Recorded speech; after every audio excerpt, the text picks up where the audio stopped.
I've hit rock bottom a couple times. It's wild how recently the last one was. They happen, and it's okay when they happen. What I learned from the first one to the second one was like, don't spend a whole lot of time feeling bad for myself. Like, just get out of it quick. Just get out and not do the whole like self wallow and, oh, woe is me, this life sucks, blah, blah, blah. Because like it could have been a lot worse. I mean, think about it. At the end of the day, and we do the wheel of life, it's faith, family, friends, health, self, wealth, and work in that order. Now, what's funny is turn that pyramid upside down. A lot of money at work certainly helps make the other things happen. So it's funny because most people put the work on top, thinking it's a top down, but it's really more of a bottom up. Yeah, because all these other things are going to affect the work. Anybody that's had a health scare, either personally or with one of their family members, you realize that that is the order. Yep.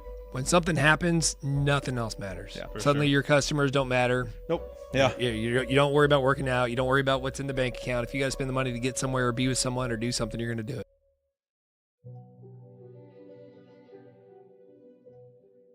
You're either in something, you're about to be in something, or you just got out of something. And that's pretty much where life is, right? Yeah. And you just hope that the time between storms is hopefully longer than the time in the storm. Yeah. That's the hope and dream. Yeah. Make the storms quick. Yeah. Hopefully they go by as quick as possible. Yeah. Hopefully the least amount. I mean, it's like a real life storm when you think about it. It's like the other night, it's like 4:33 and that lightning damn near. Oh, that was Monday. Was that Monday morning? Yeah. That was intense. Wasn't it? Yeah, that was. And there was nuts. practically zero rain that went with it. Yeah. But you just heard it and you're thinking, man, I'm as a new homeowner, and I think that's the difference too. When people buy homes, suddenly like when it rains, a nice consistent rain, like sweet, I can turn off my sprinklers. Yeah. Right? Or I don't have to fill the pool. Like it's, or like, dang it, I left the sprinklers on all day today. Yes, or that, right? No, wasted all that water. It's like you become more like a farmer all of a sudden from living in an apartment to suddenly now it's like you're in tune with the weather. Or, oh man, we gotta bring in the patio furniture tonight because there's going to be high winds, or I have to put the basketball goal down. See, sometimes renting, I miss it for that kind of stuff. I miss it a lot. It's like homeownership's killing me right now. I will tell you, I don't know. I haven't seen a recent stat, so take this as old news. But pre-COVID, so it's been a long time since I've seen the stat. It's about 3% of your home's value is supposedly a good rule of thumb for an annual maintenance on a house. So if you figure you got a $400,000 home, you got $12,000 a year worth of stuff. Just that's gonna go into the house, right? Just maintenance stuff. It could be anything. Could be anything. I'll tell you what. Like we've started doing potted plants. I say we, trying to be nice, Caroline. I'm the planter and the planter. Are you? I'm the green thumb. Yeah. I'm not saying she does it. She loves it, but she doesn't do it. So we call somebody, and it looks amazing. And I admit it looks amazing. Yeah.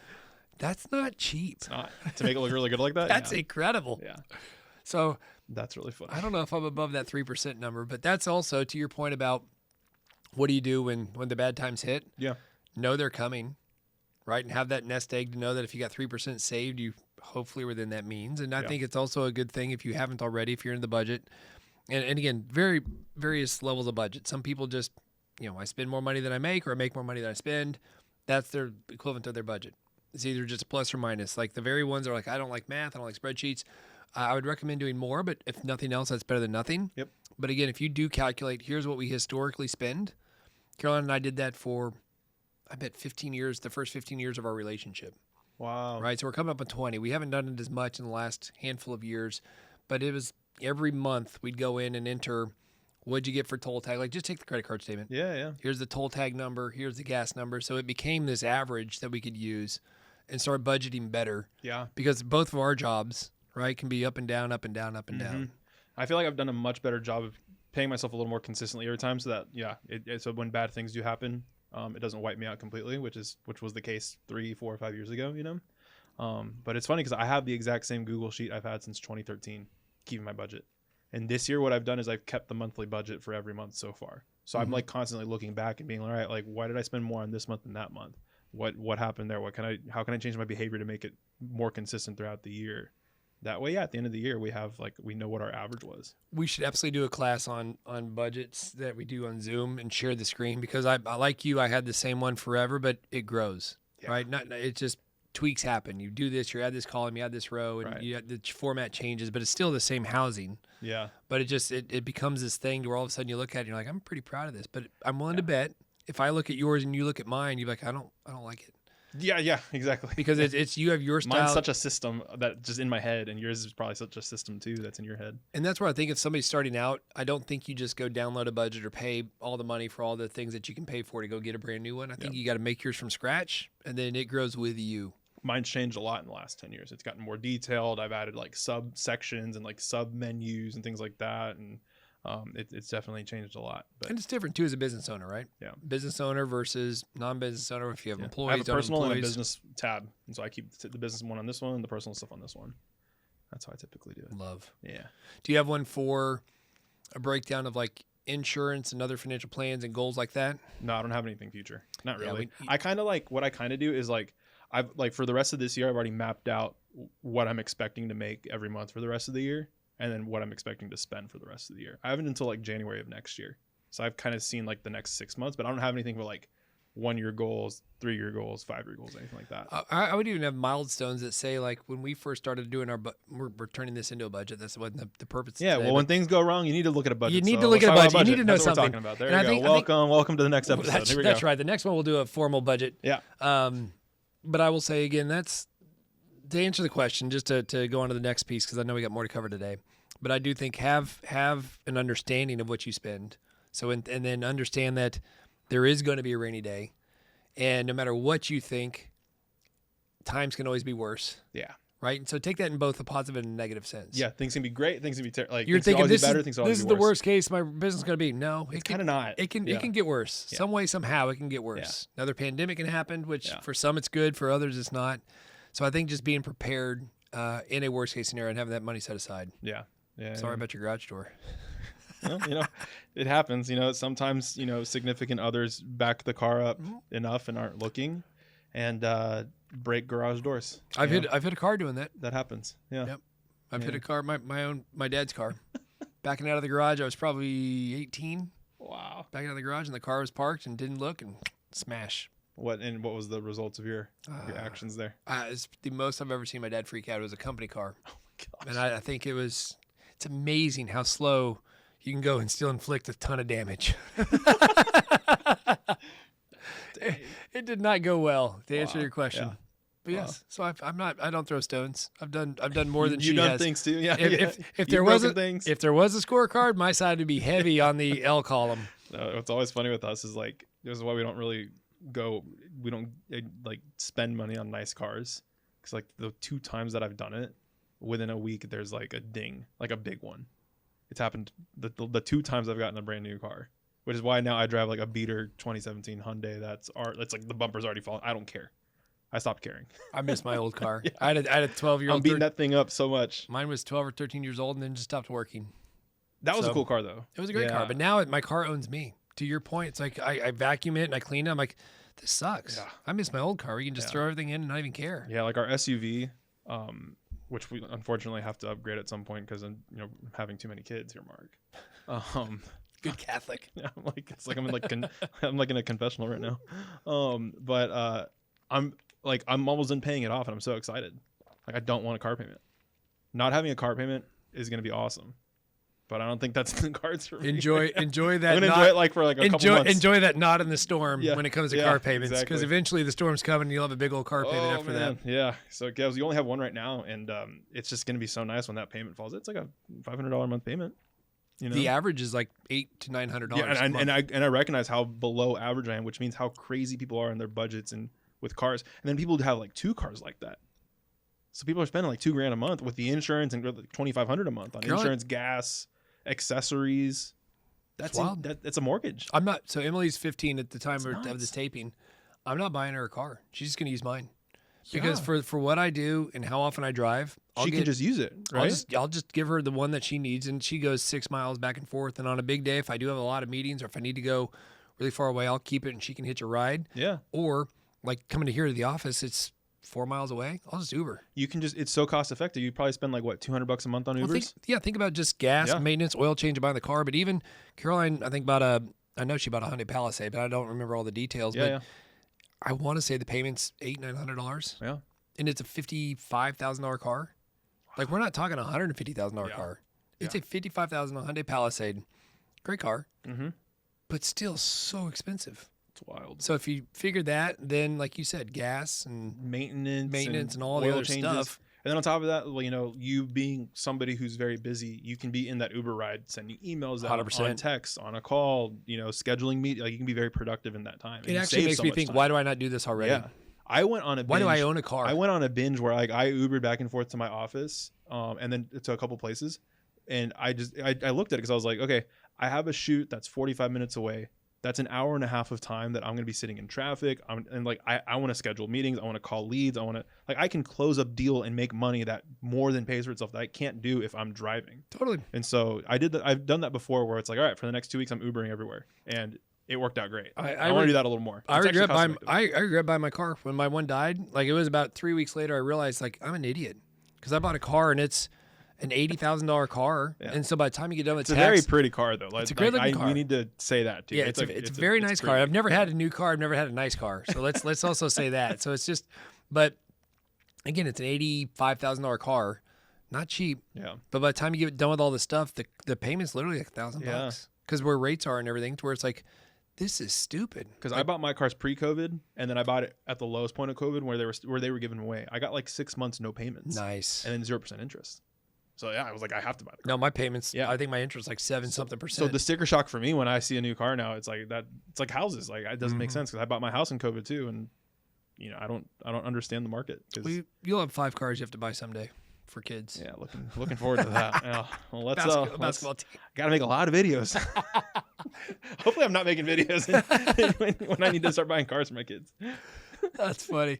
So to answer your question, yeah, prepare accordingly because life's expensive. There's no way around it. Yeah, yeah, and I think like what you said is impactful too. Where just always be prepared for something like that to happen, and always know that it could be a lot worse. Hey, too. You're in one, coming out of one, or about to go in one. Yeah.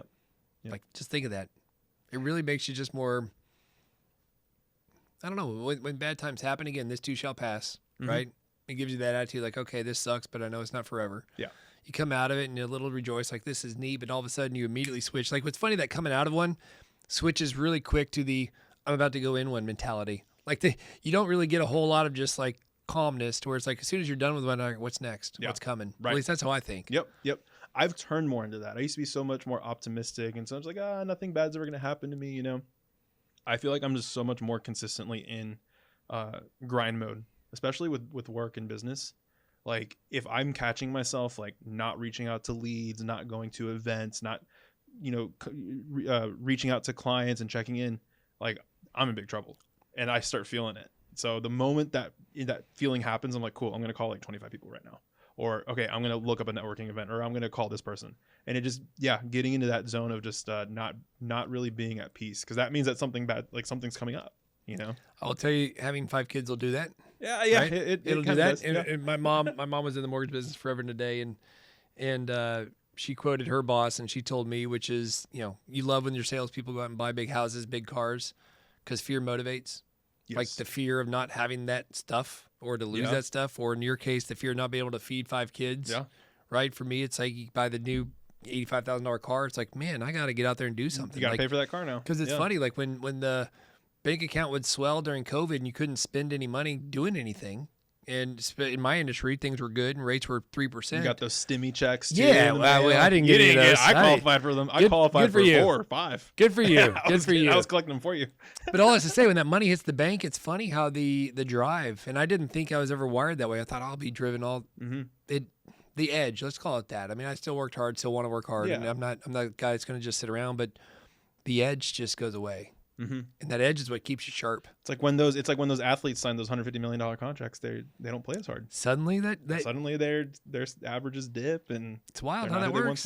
Wild how that works. Yeah, I think like it's funny because we booked a trip to Florida next month, for 2 weeks. Where are you guys going? Panhandle, I assume. Orlando. Oh, Orlando. Yeah, we got to say hi to Mickey and Universal and all that. They're doing the kids half off. So it's like affordable. Because it's back to school. Because no one's there. I get it. Because everybody's back to school. And I homeschool. Yeah. So it's like, great. Bye, kids. Field trip. Yeah. We're going to drive by all the schools. And then, but like the flights were super inexpensive, all that. So we booked it and it's motivating to me though.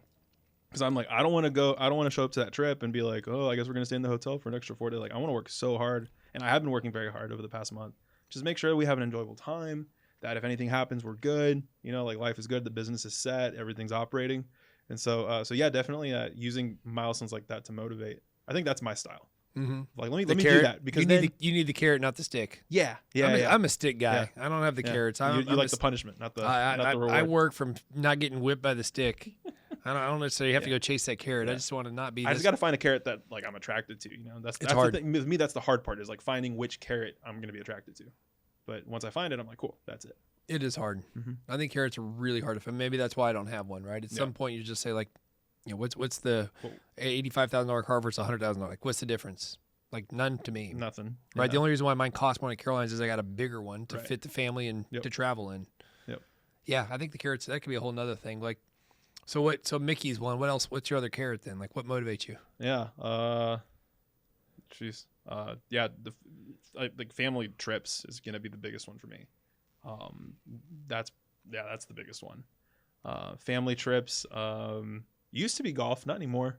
I'm too busy. When we talked a year ago about it, you were just like, it'd be weird if you were good at golf right now. That means I'm not busy with work. I'm not busy with family. Like I have too much time on my hands. Ever since we talked about that, I've only played it like 3 times. That's wild. Because when I three or four times. Yeah, when I first met you, were 1.5 times a week. Yeah, I was going out like once a week. I've only gone 3 times since we had that conversation. 3, maybe 4. So I single-handedly crushed your golf game. I'm sorry. But the bank account appreciates it though, so it's fine. What's funny is now that you have money, the invoices that I'm auto charging every month appreciate it. You know. Like, yeah. Now that you can afford more golf and better golf, you don't play golf. Yeah, because now I'm like I don't want to play anymore. That's like fine. I'm good. I'll get there when I get there. When my kids are a little older and they can all play with me, I'll be fine. So I hope they play golf. Yeah, it'll be good. It's one of those I've not pushed my girls towards it and they don't want to do it. And I'm like, man, that'd be really nice. That'd be really nice. That'd be nice. But yeah, so carrots is trips for you. The carrots for me is trips. What's your stick? How do you punish yourself when it's not even to punish yourself. I think I do live in fear, but I don't know if it's the right kind of fear. I suspect there are different levels, right? Like there's there's different levels. I don't need to explain that. My biggest fear in life, for me personally, I mean, aside from like taking care of the kids, everybody's happy, healthy, all that stuff, is just not living up to the potential of who I can be. Yeah. Right. I want to be the best version of myself. Yeah. Like I feel like again, the good Lord put us here to do certain things. I don't know what my calling is, and I certainly don't pretend to know. I'm not looking for it, but at the end of the day, I know what I'm good at. I know what I like doing, and I just feel like if we're not trying to be the best version of ourselves, like I want to leave it out all on the field. Yeah. Right. And it's just I want to be better, and I want to be the best version of me, and I want to do that for my wife. I want to do that for my kids, but selfishly, at the end of the day, like you got to have your reasons. Like everybody can say like family's your motivator. I don't know that I truly buy that. Because again, it's one of those like. There's probably a deeper reason, right? Like a deeper. I want to be it because again, if I'm a good husband, guess what's going to happen? Selfishly, and I know this, she's going to be a good wife. Yeah. Right. It's like people say dogs love people unconditionally. No, they don't. If you kick it and don't feed it, they're not going to love you. It's not going to love you. Of course, a dog's going to love you unconditionally when you pet it, feed it, hold it, groom it. Like you're literally treating it like a god. Yeah. So of course it's going to love you. So again, it's selfish to love somebody the right way because you're doing it with the expectation they're going to come back to you and do the same. Yeah.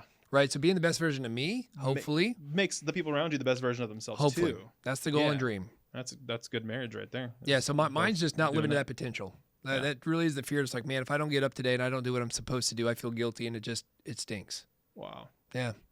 And I'm sure you get some of that too, right? Like deep down. Yeah. It's like, for me, it's probably more like letting the people I care about down more than like letting myself down. So I think it's more that. Yeah. Like with my wife and the kids, like for me, it's more. I understand. That's not me, but I understand that that's your thing. It's more of that than to me. Yeah. Interesting. Mm-hmm. Same thought, just directed differently. Sure. You know? Interesting, right? I don't know if that makes me a worse person that I'm so selfish that I'm not worried at all. about It's just different. It's different. Yeah. That's funny. But yeah, it's tough times. I've hit rock bottom a couple times. It's wild how recently the last one was, and it's just all that to say, like, who knows if I'm gonna get a third one? But they happen, and it's okay when they happen. And I think what I learned from the first one to the second one was like, don't spend a whole lot of time feeling bad for myself. Like, just get out of it, quick, just get out. And not do the whole like self wallow and woe is me, this life sucks, blah blah blah, because like it could have been a lot worse. I was about to say it could be some, and there's people experiencing way worse things who are driven to suicide or this or that, and like thankfully I'm not wired that way. Sure. And your rock bottoms, I'm guessing, mostly were financial related, it's always not gonna be financial, not health. Yeah, right? creative. Like Right. we suck at finances. I mean, not as much as we used to, but you were known for that. But yeah, a lot of it's that. I mean, think about it. At the end of the day, and we do the Wheel of Life, and I don't know that you and I've done it, Yep. we have in total depth, but it's faith, family, friends, health, self, wealth, and work in that order. Cool. Right, and it's funny, and it's also, by the way, alphabetical, which is somewhat accidental. Yeah, but is that the order of which? The order of importance. Okay. Faith, family, and family's 2 parts. So if you're like, well, that's only 7, not 8 categories because it's a piece of pie, right? And so the goal is, in theory, be a well-rounded person. You're never a 10 out of 10 in all the categories. But if you say, man, and let's take you, right? You go to church on the regular scheduled programming, right? You give, you tithe, Sundays. you do that stuff, 10%. right? Yeah. Yeah, you're 10%, all that stuff. Like not 10 every week, but we try. Whatever it takes for you to have a 10 out of 10 in that category. Yeah. If you're hitting a strong 7 or an 8, you feel really good. Yeah, we're good. Yeah. Right? And so then the family, right? So if as a husband, if I'm doing the date nights and I'm saying nice things and bringing home the flowers every once in a while, like there's all those things that make it a 10. Yep. But if I'm meeting 70% of those, I'm probably doing all right. Yeah, probably okay. Right? And then the other family is the rest of them. The kids, the brother, the sister, the aunt, the uncle, mom, and dad. And then the health is number 4. Because without that, man, it's hard to... If I get sick, what happens to the business? 100%. Or what happens to the household? And so that goes back to the, do you have proper life insurance? Going back to the financial piece of it, like do you have life insurance, disability insurance? But again, if you don't have your health, there's not much beyond that. Wow. And then the self, which is, am I taking care of myself? Right? That's the... do I make for me time? And there was a period of my mid-30s, I'm guessing. Kids were young, and obviously mid-30s, you're trying, and still am, but trying real hard to grow the business and do all that stuff, make it happen. And man, you just look up and all of a sudden you realize like 3 months have gone by and you've not done anything for you. That's happening to me right now. And it's scary. And you start to resent. Like you just, like anytime I've popped off, and it's not often, but again, I'm human. Anytime the blow-ups have happened, it's usually, and it's not resenting anybody except I'm resenting the situation. Mm-hmm. You get up, you don't even have time to work out, so you just work.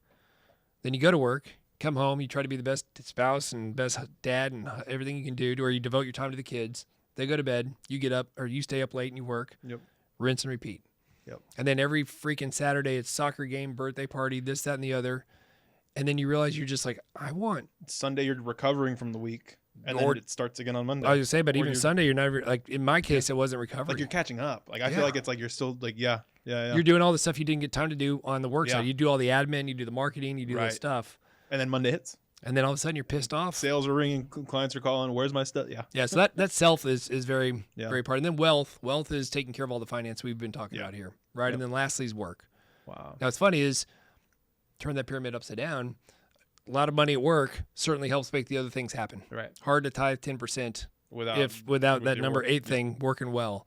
So it's funny because most people put the work on top, thinking it's a top down, but it's really more of a bottom up. Yeah, because all these other things are going to affect the work, and will make it where you're showing up. At the end of the day, it doesn't. I mean, anybody that's had a health scare, either personally or with one of their family members, you realize that is the order. Yep. When something happens, nothing else matters. Yeah. Everything gets cleared out, and work. You can be like, who gives 2 shakes? Yep. Suddenly, your customers don't matter. Nope. Yeah. You don't worry about working out. You don't worry about what's in the bank account. If you got to spend the money to get somewhere or be with someone or do something, you're going to do it. Wow. So anyway. So when bad things happen, I mean, I think that's a great way to round this up is, looking at it through the perspective of, where that all falls in order, and reacting accordingly. And when life's really tough, grab a Capri Sun. Capri Sun. Thank you, Capri Sun. Sponsor, please. I literally found it in the work fridge. It's been there for 4 weeks, so I figured it's fair game at this point. Oh yeah, that thing lasts like 2 years. Expired in 2020. Yeah. Good to know. Yeah. Anyway, good times. That was good. Awesome. Thank you. Thanks for watching. We need to have a better sign off. Yeah, we'll figure it out eventually. If anybody, whoever's, no, I don't know. My mom, when you're watching this, what do you think it should give be? us a sign off? Do we need to sign on? Do we need an intro? Remember to always chase excellence. Keep chasing everything excellence. you do. Keep chasing excellence. Keep chasing excellence. There you go. Because it's almost like a pause. Keep chasing excellence. Oh, because it's a little double meaning, right? Yeah. So it's like keep it here, but keep doing it. Doing it. Yeah.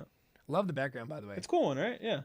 You did this. This is a Canva thing. Yeah, but I'm saying like it wasn't textured like that. Yeah. We just found it, put it on there. So good. You need to push stop so the thing doesn't run out. Probably should. Let's do it.